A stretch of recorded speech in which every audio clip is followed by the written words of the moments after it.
and he was a closeted gay man. So, everything for this guy was going to be rough.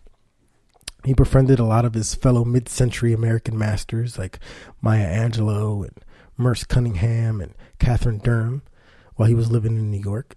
And they made a company and a school, and it grew into the premier repository for emerging black choreographers and is still the most popular dance touring company on the international circuit. He also had a lot of accolades. He received in 1977, he received the Spingarn Medal from the NAACP. And for those of you who don't know, the Spingarn Medal is awarded annually by the NAACP for outstanding achievement by an African American. He also received a Kennedy's Center Honors in 1988.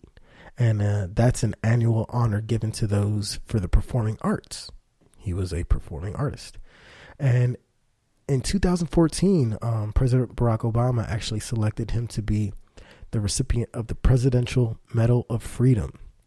And for those of you who don't know, that is an award bestowed by the President of the United States and is, along with the Congressional Gold Medal, the highest civilian award of the United States.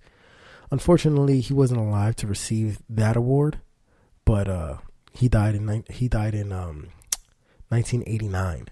But the fact that he was awarded that, just a few years back, just screams and echoes the accomplishments that this person has fought through and did. History sometimes takes a long time to catch up with what we now today view as acceptable. Especially being a closeted gay man at the time, being black during the civil rights movement, you can just imagine everything that this guy had to endure.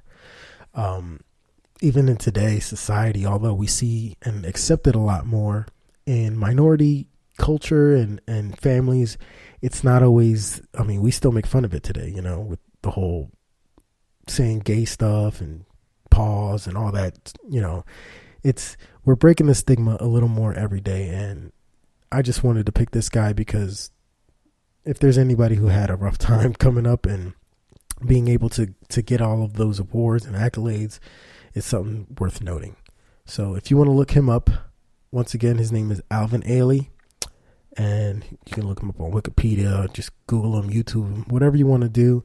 For those of you out there who are possibly into modern dance or, performing, the performing arts, I think this is a pretty inspirational and interesting story for you guys. So look that guy up. I hope you guys learned something. I hope I conveyed it very briefly but effectively. And that will conclude this week's podcast as far as Person of the Week goes. I hope you guys enjoyed the good news stories. I hope you guys got some good, useful information from our Black Organization segment. And I hope you guys learned something new from this week's Person of the Week that you didn't already know. And that is all we have for today.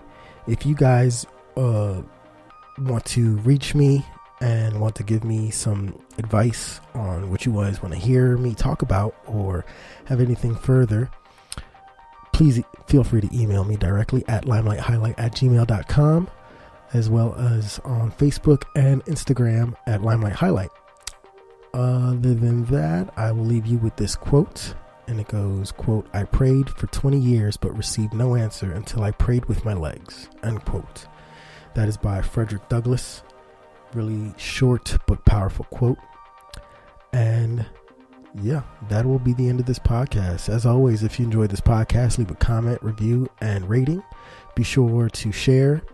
And until next time, I'm your host, Jonathan Rosario. This has been the Limelight Highlight Podcast. Be humble, be helpful, pay it forward, and be the best you.